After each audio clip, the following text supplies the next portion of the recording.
I've always felt the best way to get creativity into an organization is to get away from the center and find your way as fast as you can to the fringe.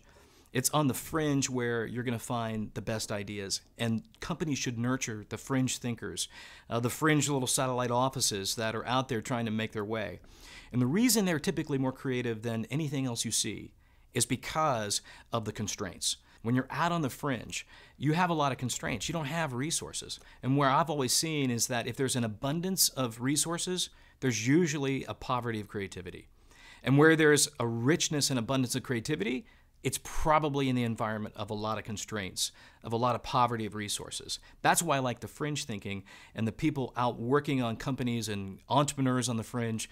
It's because you're going to see some ideas come out of solving problems where the answers aren't given to them. It's not an easy way. You've got to make something out of, A plus B to come up with Z, and those seem to be enormous challenges, but that's where our creative spirit really develops. One of the myths that get in the way of a company becoming more creative is believing that creativity is something you're born with.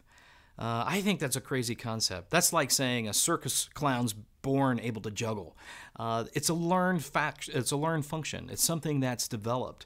It's a skill and a muscle that takes time and practice to get good at. But if you believe that everyone is creative and has that creative capability, as a leader, it opens up an enormous amount of potential in your company.